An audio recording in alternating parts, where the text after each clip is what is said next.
தயவு பதிவு 12 மாயை நூற்பெயர் மாயை இயற்றி அருளியவர் அனகன் தயாநிதி சுவாமி சரவணானந்தா. அத்தியாயம் மாயையும் மகான்களும். மாயையும் மகான்களும்.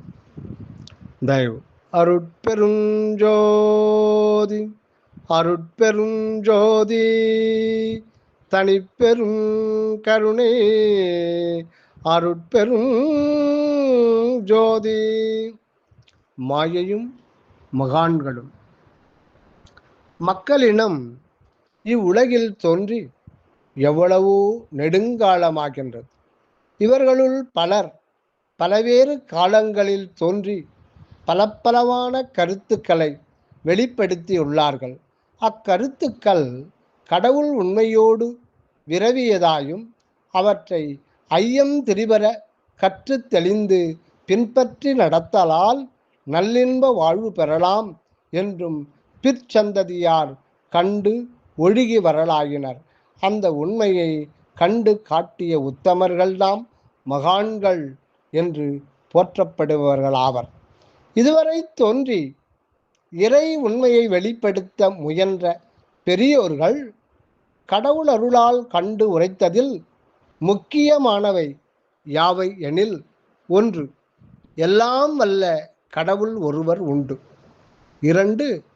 அவர் அருளால் உலகமும் உயிர்களும் தோன்றி விளங்குகின்றன. 3.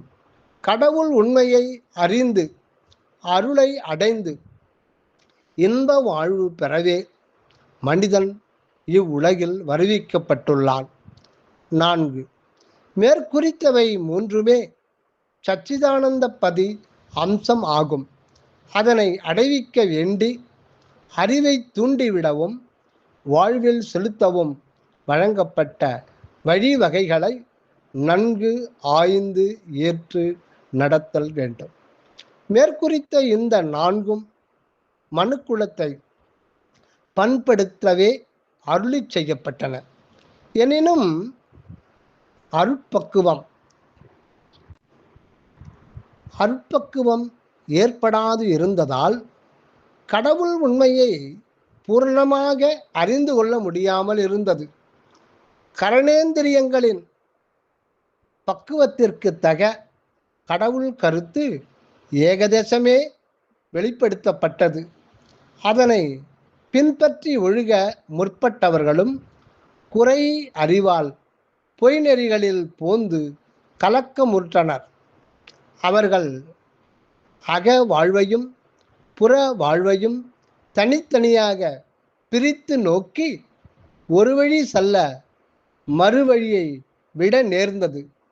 அதனால் கடவுள் வாழ்வு, பேரின்ப வாழ்வு இந்த உலகில் தோன்றி என்றும் தடையில்லாது விளங்கக்கூடாது போயிற்று. உலகம் அறிந்த மகான்களில் சித்த கணத்தார் பலர், முனிவர்கள் பலர், அருகர், புத்தர், திருவள்ளுவர், நாயன்மார்கள், ஆழ்வாராதிகள், வேதவியாசர், ஆதிசங்கரர், ராமானுஜர், மத்துவர், யோகியர், யோக ஞானியர் பலர், பிற்காலத்தை வந்த பக்தர்கள், சமரச ஞானிகள், மனிதாபிமானிகள் எத்தனையோ பேர். இவர்கள் போக நம் பாரத நாடே தோற்றுவித்த பெரியோர் பலர், பிறநாட்டில் தோன்றிய இயேசு கிறிஸ்து, முகமது நபியும் அவர்களின் வழித்தோன்றர்களும் பலராவர். இவர்கள் எல்லாம் மகான்கள் என்று பலரால் போற்றப்படுகின்றனர். அப்படி போற்றிக் கொள்ளுகின்றவர்களுள் அவர்களின் உபதேசங்களை பின்பற்றி லட்சியங்களை அடைய முயலுகின்றவர்கள் ஒரு சிலரேயாக உள்ளனர். மற்றையோர் தம் தலைவர்களை புகழ்ந்து கூறி அவர்கள் பால் பற்றுரிமை காட்டி கொள்வதோடு சரி, அவர்கள் காட்டிய வழிகளை கைக்கொண்டு நடந்து லட்சிய சித்தி அடைய முயலுகின்றனர் இல்லை. அந்த மகான்களின் உண்மை என்ன? அவர்கள் காட்டுகின்ற வழிகள் சரியானவைதாமா என்று அறிந்து தெளிகின்ற அருட்பேரறிவு மனிதன் உள்ளத்தில் உதயமானால் அன்றோ பயன் உண்டாகும். அதற்கு ஒவ்வொருவரும் தம் மாயா மனத்தெளிவின் பொருட்டு தயா ஒழுக்கத்தோடு இருந்து சத்திசாரம் செய்தல் வேண்டும். அப்படி செய்து கொண்டிருக்கும் போது அவரவர் உள்ளத்தில் சுத்த தயவுடு பரஞ்சோதி எழுந்தருளி அறிவிக்க வேண்டியதை அறிவித்து அடைவிக்க வேண்டியதை அடைவிக்கும். இது நிச்சயம், சத்தியம். அப்படி உள்ளத்திலே தயாபெரும் ஜோதி தோற்றியதும் அதுவே நாம் அறிந்து அடைய வேண்டிய ஆண்டவர் சொரூபமாக உணர்த்தப்படுகின்றோம். அந்த தயாபெருஞ்சோதி ஒன்றே நமது தனி உரு. அந்த தயாபெருஞ்சோதி ஒன்றே நம் தனி உருவமாகும். இதுவே எக்காலத்தும் எவ்விடத்தும் எப்பொருளாயும் எவ்வுயிராயும் உன்னின்று விரிந்து உருப்பெற்று விளங்கி கொண்டுள்ளதாகும். உண்மையில் இது நம் அகத்தில் மட்டும் நிலைத்திருந்து விளங்கி கொண்டிருப்பதாம். உண்மையில் இது நம் அகத்தில் மட்டும் நிலைத்திருந்து விளங்கி கொண்டிருப்பதாம். இதுவே அக அனுபவ நிலை. இந்நிலையில், இந்த அக அனுபவ நிலையில் பிறழாது இருந்து கொண்டு உலகத்தை நோக்கும்போது இதுவே ஒவ்வொரு மகானின் உள்ளத்திலிருந்து தன் சிறிதளவு சக்தியை விரித்து அவரவர்களின் சொரூப ரூப சுபாவமாயும் புறவண்ண தோற்றமும் செயலும் கொண்டு விளங்குவதாகவும் அறிந்து கொள்ளுகின்றோம். ஆதலின் புறத்தே காணும் அந்த எல்லா மகான்களும் நம் பதியின் ஏகதேச அம்சங்களே என்று தெளிவுறுகின்றன. அப்படி அங்கங்கு தன் ஏகதேச அம்சத்தை காட்டி மறைக்கின்ற நம் பதி பூர்ணமாக நம் அகத்தே இன்று கண்டுகொள்ளப்படுகின்றார் எனவும் தெளிவுறுகின்றோம். இப்பொழுது நாம் யார், பிறர் யார்? அந்த தயாபெரும் ஜோதி ஒருவரே அல்லாமல் பிரிது எவரும் என்றும் இல்லையாம். இப்பொழுது நாம் யார், பிறர் யார்? அந்த தயாபெரும் ஜோதி ஒருவரே அல்லாமல் பிரிது என்று எவரும் என்றும் இல்லையாம். ஏகராகிய அவ்வொருவரே நாம் தனித்தனி ஒவ்வொருவருமாக உள்ளோம். அந்த ஒன்றாகிய பூர்ணர்தானே தன்னை நமது அகத்தே முழுமையாய் வெளிப்படுத்தி கொண்டு தனது ஏகதேசத்தை பிறாண்டு காட்டி காட்டி ஒளித்து கொண்டிருப்பதாகவும் அறிந்து கொள்ளுகின்றோம். ஆகையால் இதுவரை உலகம் கண்டதும் காணாததுமாய் தோன்றி மறைந்து போன மகான்களும் இதுபோது மகான்களாய் கருதப்படுகின்றவர்களும் புறத்தே அறியப்படாதிருக்கின்றவர்களும் நமது அகமுடையானின் ஏகதேசங்களாகவும் திருவருளால் அறிவிக்கப்படுகின்றோம். இப்படி அறிவிக்கின்றதும் அறிந்து அனுபவிக்கின்றதும் ஒன்றாகவே உள்ளதால் அவர் என்றும் நாம் என்றும் பிரித்து அறிதற்கு இருவேறு பொருள்கள் இல்லை இல்லை என நிச்சயமாக கொள்ளப்படுகின்றதாகும்.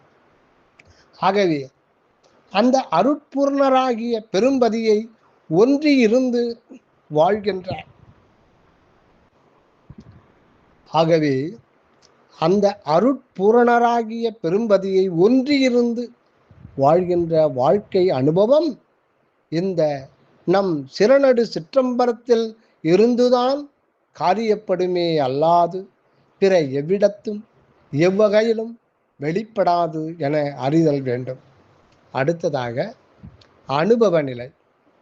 அனுபவ நிலை மேலும் நம்பதி ஒருவராகவே அனுபவிக்கப்படுவதால் நம்மோடு ஒன்றிய பிரிவில்லாத நிலையில் கண்டுகொள்ளல் அன்றி சாயையான பிறவற்றில் அப்பதியை கண்டடையச் செல்வது அறியாமையே. அப்படி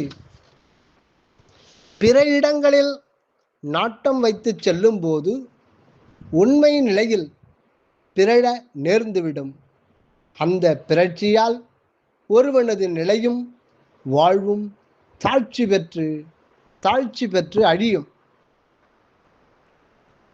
ஆகையால் அக அருளம்பல நிலையிலிருந்து அணுவளவும் நீங்கக்கூடாது.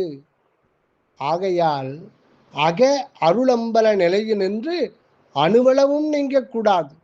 உண்மையில் நித்திய நிறைவான தயாபெரும் ஜோதியே நாமாக அக அம்பலத்தை எழுந்தருளி விளங்குகின்றார்.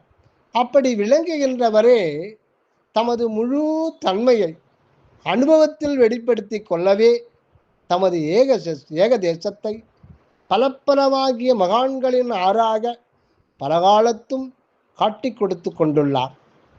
புறத்தில் அங்கங்கு காணப்படுகின்றவர்களெல்லாம் அப்பதி ஏகதேசத்தின் கூறுகளாகிய மாயா தோற்றங்களே அன்றி அவர்களில் எவரும் அந்த பூர்ணருக்கு எவ்விதத்தும் ஒப்பாகார்கள். ஒவ்வொருவரும் அவரவர்களின் பரிவாக தவமுயற்சிக்கு தக சில பல அற்புத சக்தி சித்திகளை பெற்று மகான்கள் என நிலவி நின்று ஒழிகின்றார்கள். அவர்களெல்லாம் அழிவற்ற ஆன்மாக்களே அல்லாது அழிவற்ற அருள் வடிவாகிய சுத்த பிரணவ ஞான தேகத்தை பெற்ற நித்தியானந்தர்கள் ஆக மாட்டார்கள். ஆகையால் உலகம் கண்ட எந்த ஒரு மகானையும் நாம் லட்சியமாக கொள்ளக்கூடாது. அப்படியென்றால் அவரை அலட்சியப்படுத்துகின்றதாகவோ நினைக்கப்படாது. ஏனெனில் அந்த மகான் நமது அகமுடையானின் ஏகதேச உண்மையை வெளிப்படுத்தும் ஒரு சாட்சியாக வந்தவர். ஆதலின் அந்த உண்மையை அவர் மாறமாக தெரிந்து கொண்டு அதன் பூரண தன்மையை வழங்கும் அவருக்கும் நமக்கும் மற்ற எல்லோருக்கும் அகமுடையானாய் திகழ்கின்ற நம் அகப்பெருமானை நம் அகத்தே சார்ந்து கொள்ளுதல் வேண்டும். இதனால் நமக்கு துணையாக திருவருளால் வருவிக்கப்படுகின்ற எந்த ஒரு மகானையும் பயபக்தியோடு மதித்து போற்றி தயவு தொண்டு செய்து இன்பளித்து நாமும் உளமகிழ்ந்திருந்தல் வேண்டும். திருவருட்பாவில் ஒரு பாடலை பார்ப்போம். அரங்குளவும் தோழி இங்கே நீயுரைத்த வார்த்தை அறிவறியார் வார்த்தை எதனால் எனில் இம்மொழிகள் உறங்குவதும் விழிப்பதும் பின் உண்ணுவதும் இறத்தல் உருவதும் பிறத்தல் பல பெறுவதுமாய் உழலும் மரங்குளவும் அணுக்கள் பலர் செய்த விரதத்தால் மதத்தலைமை பதத்தலைமை வாய்த்தனர் அங்கவர்வால் இரங்கலில் என் பேசுதலால் என் பயனோ நடம் செய் இறைவர் அடிப்புகள் பேசியிருக்கின்றேன் நானே. மரங்குளவும் மனுக்கள் வளர் செய்த விரதத்தால் மதத்தலைமை பதத்தலைமை வாய்த்தனர் அங்கவர்வால் இரங்கலில் என் பேசுவதால் என் பயனோ நடம் செய் இறைவரடி புகழ் பேசி இருக்கின்றேன் நானே என நம் திருவருட்பிரகாச வள்ளலார் கூறியுள்ளார். ஆகையால் மகான்கள் எனப்படுவோர் பூர்ணம் பெறாத ஆன்மனுக்களே என்றும் அவர்கள் ஆற்றிய தவ விரதங்களால் மதத்தலைமை பதத்தலைமை அடைந்தும் சித்திகளோடு விளங்கியும் மறைந்து போகின்றார்கள் என்றும் அறிகின்றோம். ஆதலின் அவர்களின் சரித விபவங்களை பேசி கழித்தலை விட அவர்களுக்கு காரண பூரணராகி நம் உள் விளங்குகின்ற கடவுளை நம் அகநிலையில் கண்டு போற்றி கொண்டிருத்தல் பொருத்தமானதாம். உயர்வாகிய அந்த அகநிலை நின்றிறங்கி புறவண்ணம் கொண்ட அனித்தியர்களை போற்றி கொண்டிருந்தால் நமது அகநிலை பிறழ்ந்து புறத்து அலைந்து முடிவில் கெடவே நேரும். ஆகையால் தான் எல்லா மகான்களின் தாயகமாகிய இறைவனையே அவர்தம் அருட்சக்தி பொருட்சக்தி யோக சக்தி கிரியாசக்தி ஞான சக்தி விளக்கங்களையே எவர் உள்ளும் புறமும் கண்டு போற்றி கொண்டிருத்தல் வேண்டும். இது திருவருள் ஆணை. மாயாக்காரிய தோற்ற உலகில் கடவுளரின் ஒரு சக்தி விசேடமாய் பெற்று சில காலம் பலரும் போற்ற விளங்கி இருந்தவர்களும் அவர்கள் மறைந்தொழிந்த பின்னும் அவர்களுடைய சாதன சாத்திய விசேடங்கள் பலகாலம் போற்றப்படும் நிலை பெற்றிருந்தவர்களும் கடவுள் உண்மையை ஓரோர் அளவு உலகிற்கு வழங்க வந்தவர்கள் ஆவார்கள். ஆதலின் அக்கடவுள் உண்மையை மக்கள் அறிந்து கொள்ளவும் அதனை பூரணப்படுத்தி கொள்ளவும் அனுகூலமான ஒரு சில குறிப்புகள் வேண்டியுள்ளன. இக்குறிப்புகள் ஒவ்வொருவரின் வாழ்க்கை வரலாறாக மட்டும் உள்ளன அல்லவாம். அவரவர்களின் அகம் விளங்கும் இறை ஒளியின் சிதறல்களாக திகழ காண்கின்றோம். இக்கடவுள் அனுபவம் பிறர்க்கு வழங்கப்படவே நம் முன்னோர் எல்லா நூலையும் கலையும் நுகர்ந்தனர். அடுத்ததாக கற்பனா நூல்களின் விளைவு. கற்பனா நூல்களின் விளைவு. ஆகையால் அவர்களுடைய நூல்களிலும் பிற கலைகளிலும் உலகியல் புற குறிப்புகள் விசேடமாய் காண்பதற்கு இல்லையாம். அப்படி கதைபோல் கற்பிக்கப்பட்டாலும் கூட அவைகளில் உள்ளீடாக மெய்ப்பொருள் விளக்கமும் அதனை கண்டடையும் முறையும் பொதிந்து வைக்கப்பட்டிருத்தலை காணலாம். இப்படித்தான் இலக்கண இலக்கியங்களும் இதிகாச புராணங்களும் பிற சிறப்பு நூல்களும் மற்ற கலைகளும் தோற்றுவிக்கப்பட்டுள்ளனவாம். எனினும் அவர்களை தோற்றுவித்த பெரியோர்கள் எல்லாம் ஓரளவு விசேட சக்தியை பெற்றிருந்தவர்களே அன்றி பூர்ணம் பெறாத மாயா காரிகளாக இருக்கின்றமையால் உண்மை விளக்கம் குன்றி கற்பனை புனைவே மிகுதியாக வெளியாகி உள்ளதாம். ஆதலின் அவற்றின் உள்ளீடான மெய்ப்பொருளை மட்டும் கிரகித்து கொள்ள வேண்டியது அறிவுடையோர் கடமையாகும். புறப்பகுதிகளை அதிகம் புலனறிவால் ஆராய்ந்து உழன்று இருந்தால் வாழ்வே பயனின்றி கெட்டுப்போகும். எடுத்த பிறப்பின் லட்சியம் சித்திக்காது போய் நஷ்டமே அடைய நேரும். இந்த உண்மையை முதலில் தெரிந்து கொண்டால்தான் நம் முன்னோர் ஏன் தம் வாழ்க்கை வரலாற்றினையோ பிறந்து சரித வைபவங்களையோ கூறாது போனதற்கு காரணம் இது என்று தெரியும். அகநிலை ஓர்ந்து அறியா அயல் நாட்டவர்களே புற வரலாறுகளையும் பொதுபோக்கிற்கான வீண் குறிப்புகளையும் வரைந்து வைத்திருக்கின்றார்கள். அன்னார் தொடர்பு கொண்டு வாழ நேர்ந்த நம்மனோர் கற்றுக்கொண்டது இப்பொழுது தோற்றியுள்ள புற வாழ்க்கை ஆராய்ச்சி முறைகளே ஆம். இந்த ஆராய்ச்சி துறையில் அதிகம் பழகப்போய் அகத்துறை மெய்கான் முறை அதிகம் மறைவுற்று உள்ளது. இந்த ஆராய்ச்சி துறையில் அதிகம் பழகப்போய் அகத்துறை மெய்கான் முறை அதிகம் மறைவுற்று உள்ளது. பிறரை பற்றி, மாகாண்களை பற்றி, அவர்கள் கூற்றுகளை பற்றி நுணுகி ஆராய்ந்து மதிப்பீடு செய்கின்ற திறனாய்வாளர்கள் உண்மையை அறிந்து பற்றி உயர்நிலை பெறாது வீண் போகின்றார்கள். புறத்திறனாய்வு இல்லை என்றால் இந்நாளைய உலக அறிவும் ஒட்ட ஒழுகும் முறையும் பெற முடியாது. 10ஆம் பசலியாக பின்தங்கி கிடக்க நேருமே என கூறுகின்ற அறிஞர்களுக்கு ஒன்று கூறுவாம். புற உலகை வெறுக்கவும் மறுக்கவும் துறக்கவும் நாம் சொல்லவில்லை. அக உண்மையை தயா ஒழுக்க நெறி நின்று கண்டுகொள்ள வேண்டியது முதல் வேலையாகும். அக உண்மையை தயா ஒழுக்க நெறி நின்று கண்டுகொள்ள வேண்டியது முதல் வேலையாகும். அப்படி அகநிலை உற்று தயவோடு அணகமுற விரிதல் வேண்டுவது இரண்டாவது காரியமாகும். இந்த இரு முறையால் உண்மை அறிவதும் அதன்படி உலக காரியங்கள் ஒவ்வொன்றிலும் அன்பு இன்பத்தை காண்பதும் சாத்தியமாகும். இப்படி அணக வாழ்வு தழைத்தால்தான் உலகில் எல்லாம் நலமாக திகழும். அது இல்லாததால் இன்று உலகம் பொய்ப்போக புலநெறியில் மிகுதியாக அல்லல் பட்டு கிடக்கின்றது, மடிகின்றது.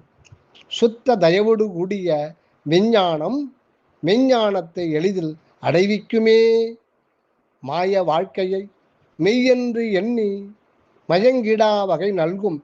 மாய வாழ்க்கையை மெய்யென்று எண்ணி மயங்கிடா வகை நல்கும் அருள் ஒளியை நமது உள்ளத்தில் ஏற்று வைத்துள்ளார் நம்பதி. அவ்வொளியை கருதி கருதி நம்மை மறந்து நாம் அதுவாகி நின்றால் சூழ் உலகும் அருளொளி மயமாக நம் அருள்ஞான கண்ணுக்கு நன்கு புலனாகும். அக்காட்சியோடு தயவு செயலாலே சூழ் உலகில் அன்பின்பம் செய்து கொண்டிருப்பது நம் கடமையாகும்.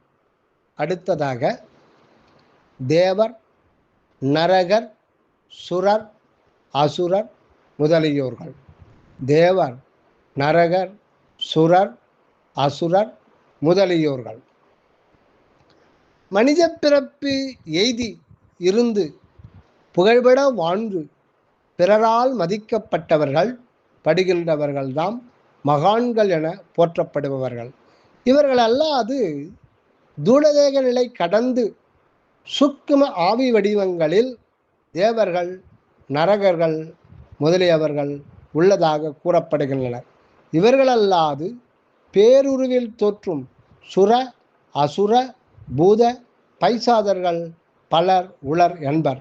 இவர்கள் யாவரும் சாதாரண மக்களின் கண்களுக்கு புலனாவதில்லை. ஆகையால் இவர்களே இல்லை என்று சொல்லிடற்கும் இல்லை. ஏனெனில் சிலருக்கு ஏற்படுகின்ற திவ்ய திருஷ்டி, சூக்ம திருஷ்டி, மாயாஜால திருஷ்டி, கனவு காட்சி முதலியவைகளால் அந்த தோற்ற அனுபவங்கள் வெளிப்படுகின்றன. இவைகளினிடத்து பலர் ஒருவிதமான நம்பிக்கையும் பற்றும் கொண்டுள்ளார்கள். ஏனெனில் அவர்களுடைய ஆற்றல் மனித தரத்திற்கு அப்பாற்பட்டது என்றும் அதனால் அவர்களால் நன்மைகள் அடையலாம் என்றும் எண்ணி பக்தி செலுத்துவோர் பலராவர். பலர் பயத்தாலே பணிந்து காக்கப்பட வேண்டுகின்றனர். இவர்களையெல்லாம் மகான்களின் இனத்தில் சேர்த்து கொள்ளவோ மகிமை ஒன்றுமில்லாத தாழ்ந்த ஜீவர்கள் என்று அலட்சியப்படுத்தி விட்டு வாழ இருக்கவோ கூடாது. இவர்களை உள்ளவாறு தெரிந்து கொள்ளுவது நல்லது. இவர்கள் எல்லோருமே நமது தயாபெரும் ஜோதிபதியின் லேசங்களே ஆவர். இவர்களினுடைய தோற்றங்களும் ஆற்றல்களும் பயன்களும் நம்பதியின் ஏக தேசத்தை விளைவிக்க வந்தனவையே ஆகும். ஆகையால் இந்த மாயா சூக்கும ரூபிகளை எல்லாம் நம்புவதோ நம்பாமல் இருப்பதோ அவைகளின் ஆற்றல் செயல் பயன்களை மதித்திருப்பதோ மதியாமல் மறுப்பதோ நாம் செய்ய வேண்டிய காரியம் அல்லவாம். பின் என்னத்தான் செய்ய வேண்டும்? அடுத்து அகமிருந்து காணல் வேண்டும். பின்னர் நாம் என்ன செய்ய வேண்டும் எனில் நமது அகப்பெரும் பதியை இரண்டர கலந்து நின்று இந்த மாயா சுக்கும உலகை நோக்குதல் வேண்டும். அப்போது எந்த சுக்கும தேவ, நரக, பைசாச, பூத வடிவங்களை கண்டாலும் அனக தயவோடு பார்க்க அவற்றினிடத்து பற்றோ வியப்போ அச்சமோ தோற்றாது. பிச்சென நினைத்திருக்க நேரும். அவற்றால் நமக்கு என்ன ஆக வேண்டும்? அவற்றையெல்லாம் ஆக்கி படைத்து ஆள்கின்றவர் நம் பதியன்றோ? இப்பதி ஆணைக்கு முக்காலும் அடங்கி தொண்டு செய்பவர்களே யாவரும். எதுவும் எல்லாம் செய்யவல்ல நம் இறைவர் அனக ஆட்சி புரிகின்றதால் சூழ் உலகில் அந்த ஆட்சியை கண்டு அதற்குத்தக தயவு செய்து கொண்டு வாழ்வதே நம் கடமை ஆகும். அடுத்ததாக தெளிவு பெறல். மாயாஜால உலகு மக்கள் மதியை மயக்குகின்றது என குறைபட்டு கொள்ளுகின்றார்கள் பலர். அந்த மாயை விரிக்கின்ற வலையில் பட்டு தப்பி ஓட முடியாது தவிப்பதாக கூறுகின்றார்கள் பலர். மாயை படித்து கூறி தூற்றி விளக்க முயலுகின்றவர் பலர். மாயை என்பதே வெறும் கற்பனை.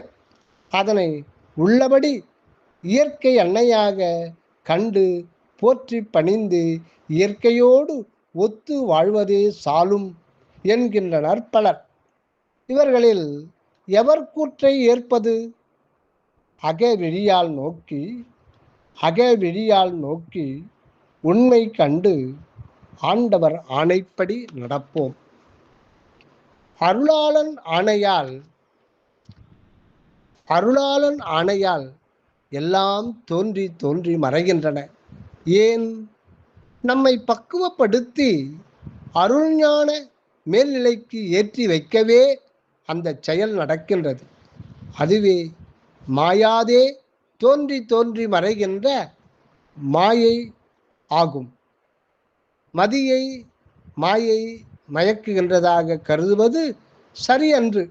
மதியை மாயை மயக்குகின்றதாக கருதுவது சரியன்று. புற மாயை அக அருளாணையால் ஆளப்படுகின்றது. புற மாயை அக அருளாணையால் ஆளப்படுகின்றது. ஆதலின் அதில் குறை இருப்பதற்கு இல்லை. அந்த அகத்திற்கும் புறத்திற்கும் இடையிருந்து காண்கின்ற மருளுடைய மனத்தின் கண்ணே தோற்றுவது அந்த மயக்கம். அந்த அகத்திற்கும் புறத்திற்கும் இடையிருந்து காண்கின்ற மருளுடைய மனத்தின் கண்ணே தோற்றுவது அந்த மயக்கம். அம்மனத்துக்கண் மாசு ஒழிந்தால் அருள் நோக்கம் உண்டானால் மாயை மயக்கவில்லை, அருளே புரிகின்றது என கண்டுகொள்வோம். மாயை மயக்கவில்லை, அருளே புரிகின்றது என கண்டுகொள்வோம். பிரபஞ்சம் மாயை விரித்த வலை அல்ல. பிரபஞ்சம் மாயை விரித்த வலை அல்ல, மனதை பக்குவப்படுத்தும் கருவியே எனவும் காண்கின்றோம். மாயையை பழித்து கூறி தூற்றுவது எல்லாம் மறைமுகமாக மனதை ஒருத்து திருத்தலே ஆகும். இயற்கையே மாயா அன்னை. சூழ இருந்து உடலை வளர்த்து உயிர் உணர்வை வளர்த்து பக்குவப்படுத்துகின்றதால் அதனை விருப்பு வெறுப்பின்றி துணை கொண்டு வாழ்ந்து பிறவி பயன் பெற்று கொள்ளுதலே நன்றாம். அடுத்ததாக துவாதச அனுபவ நிலை. மனத்துக்கண் அருள் ஒளி நிரம்பும் தருவாயில்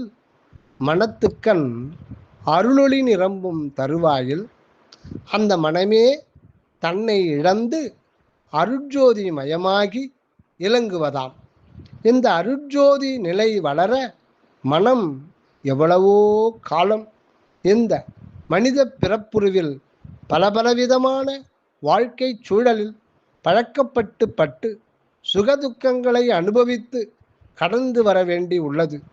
தேக போகங்களில் இச்சை ஒழிந்து அருள் அனுபவம் ஒன்றிலே பற்றுண்டாகி தொற்றி ஏறும்போது பன்னிரு படிகள் தோன்றுகின்றனவாம்.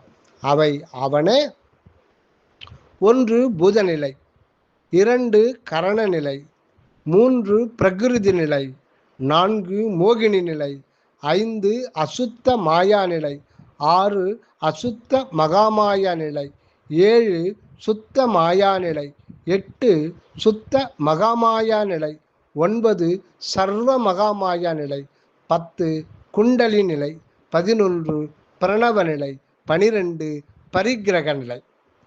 இந்த 12 படிகளாகிய நிலைகளின் மீதேறி நிற்கும் போதுதான் அருள் ஒளி தோற்றி இரண்டர கலந்து கொள்ளுகின்றது. அதுவே 13வதாகிய திரையோதசாந்த அருள் அனுபவ பெருநிலையாக வள்ளலார் வழங்கியுள்ளார். இந்நிலைகளும் இவற்றின் அனுபவங்களும் சுத்த சன்மார்க்கத்திலே கண்டுகொள்ளப்படுவன. ஆகையால் இங்கு பெயரளவில் குறிக்கப்பட்டன. தயா விசாரம் செய்வோர்க்கும் உன்னின்றே உதவப்படும். இதற்கு நூல் ஆதாரத்தோடு புற ஆதாரங்கள் எவையேனும் உண்டோ எனில் உண்டு. அதை பார்ப்போம். மதுரை துவாதசாந்தப்பதி. மதுரை துவாதசாந்தப்பதி. இந்த அருள்நிலை அனுபவம் வழங்க வந்த சிவ சித்தர்கள் சைவ ஆகமங்களையும் அவற்றின் உண்மை விளக்க வந்த சிற்ப ஆலயங்களையும் நமக்கு துணை கருவிகளாக தந்துள்ளார்கள். அந்த சிற்பாலயத்தில் ஒன்று பாண்டிய நாட்டு மதுரை மீனாட்சி சுந்தரேஸ்வரர் கோவில். இது விலங்கு தலமே ஸ்ரீ சக்கர வடிவமாம். இது துவாதசாந்த பீடமாகவும் கூறப்படும். இங்கு எழுந்தருளி விளங்கும் மூர்த்தி சுந்தரேசர் சொக்கேசரர் மீனாட்சியுடன் விளங்குகின்றவர் எனப்படுவார். மீனாட்சியே அருள் ஆட்சி, அருள் ஜோதி. ஆகையால் இந்த துவாதசாந்த பதியில் திகழ்கின்றவர் எல்லாம் வல்ல அருட்ஜோதி பெரும்பதியே என தெளிய உள்ளதாம். அடுத்து சீகாழி. சீகாழி இந்த துவாதசாந்த அனுபவம் குறிக்க வந்த பிரிதொரு சிற்ப கோயில் வளரும் திருத்தலம் சீகாழியாகும். இங்குதான் சைவ தெய்வ குழந்தை திருஞான சம்பந்தர் தோன்றி 3ஆம் ஆண்டில் அருட்பாலுண்டு தோடுடைய செவியன் என்னும் அருட்பாடல் பாடினதாம். இத்தலமே துவாதச அனுபவ நிலைக்கு ஒப்ப அந்நிலை குறிக்கும் பொருள் கொண்ட 12 பெயர்களாக அப்பதிக்கு வழங்கப்பட்டுள்ளனவாம். அவைகளை வரிசையில் கூறுவாம். 1 பிரம்மபுரம், இது பூதநிலை. 2 வேணுபுரம், இது கரணநிலை. 3 புகலி, இது பிரகிருதி நிலை. 4 வெங்குரு, இது மோகினி நிலை. 5 தோணிபுரம், இது அசுத்த மாயா நிலை. 6 பூந்தராய், இது அசுத்த மகாமாயா நிலை. 7 சிவபுரம், இது சுத்த மாயா நிலை. 8 புரவம், இது சுத்த மகாமாயா நிலை. 9 சண்பை, இது சர்வ மகாமாயா நிலை. 10 காழி, இது குண்டலி நிலை. 11 கொச்சை வயம், இது பிரணவ நிலை.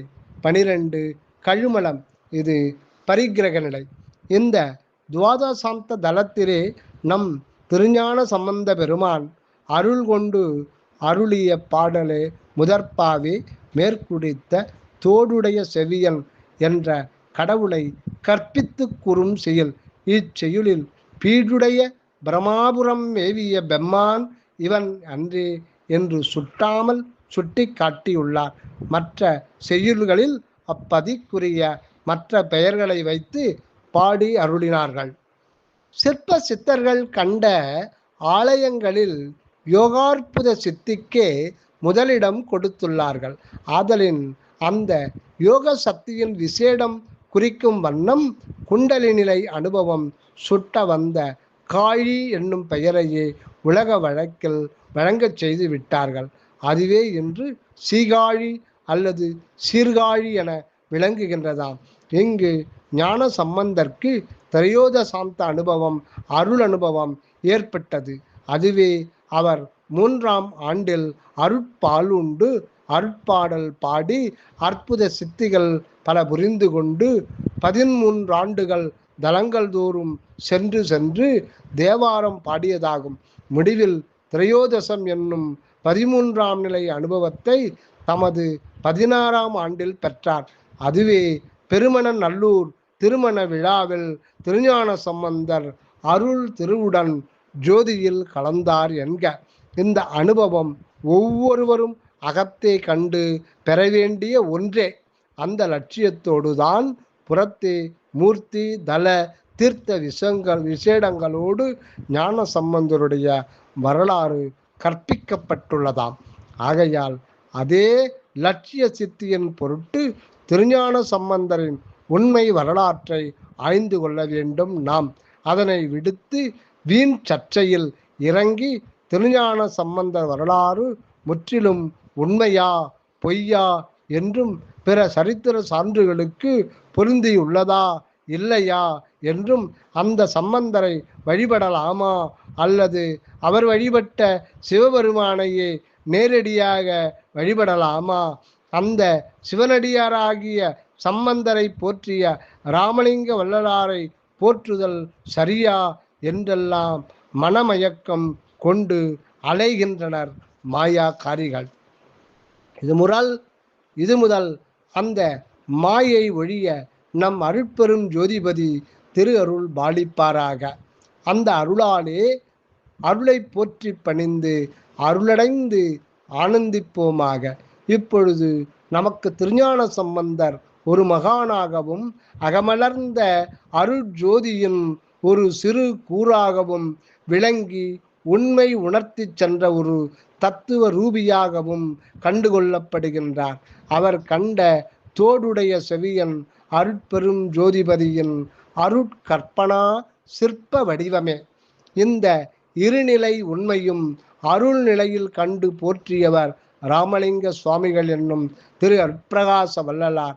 இவர் கண்டு போற்றி அடைந்தது எல்லாமான அருட்பெரும் ஜோதியே. மேலும் இவர் தம் புற வண்ண வடிவங்களை வைத்து வணங்கி வழிபட வேண்டாம் என்று திட்டமாக சொல்லி எல்லாமான எல்லாம் வல்ல தனித்தலைமை பெரும்பதியாகிய அருட்பெரும் ஜோதி ஆண்டவரையே வழிபட்டு உய்யுமாறு ஆணை செய்துள்ளார். ஆதலால் நாம் எவரையும் எதையும் லட்சியமாக கொண்டு புறநிலையில் சிக்கி உழலாது அருட்ஜோதி பதியையே லட்சியமாக கொண்டு எங்கும் என்றும் தயா வழிபாடு செய்வோமாக. அடுத்ததாக மகான்கள் கடவுளின் ஓரளவு அதிக அருளை பெற்று சிறந்து இலங்கியவர்கள் ஒரு சாராரால் மகான்கள் என போற்றப்படுகின்றார்கள். ஏனையோர்களால் அப்படி போற்றப்படுகின்றார்கள் இல்லை. ஏன் அவர்கள் அம்மகான்கள் எனப்படுவோரை அப்படி மதித்து போற்றுவதில்லை எனில் அவர்களை பற்றி விசேடமாய் அறிந்து கொள்ளாமை ஒன்று, அவர்களிடத்து விளங்கும் மகத்துவங்கள் மாயாஜால சக்தியின் பார்ப்பட்டவை என கருதி இருத்தல் ஒன்று. அவர்களும் அவர்களுடைய ஆற்றல்களும் நம் பெரும்பதியின் லேசங்களே எனக் கண்டு அப்பதியை போற்றிக் கொள்ளல் அன்றி அவர்களை போற்றல் கூடாது என தெளிந்திருத்தல் ஒன்று ஆகிய இம்மூவகையால் மகான்கள் மதிக்கப்படுவதில்லை. ஒரு மகானை ஓர் அப்பிராணி, அதாவது சாதாரண மனித ஜீவனாக கருதி அலட்சியமாயிருத்தல் மூடம். அவரை ஒரு சிறந்த மகானாகவே எண்ணி அளவுக்கு மேல் போற்றி கொண்டிருத்தல் மாயை. இது மூட நிலையை விட சற்று உயர்ந்தது, மருள் மயக்க நிலை என கூறப்படும். இதனால் மகானை மகானாக என்னும் எண்ணத்தால் ஓரளவு நன்மை உண்டாவதே அன்றி பெரிய நன்மையாகிய கடவுள் நிலை கண்டுகொள்ள முடியாது. ஆகவே அம்மகானை மனிதனாக கருதியிருத்தலையும் மகானாக கண்டு போற்றலையும் விட்டுவிட்டு நம் பதியின் சிற்றியல் வண்ணமாக கண்டுகொண்டு தயவு தொண்டு செய்திருத்தலே அறிவுடைய செயலாகும். தயவு. அருட்பெருஞ்சோதி அருட்பெருஞ்சோதி தனிப்பெரும் கருணை அருட்பெருஞ்சோதி.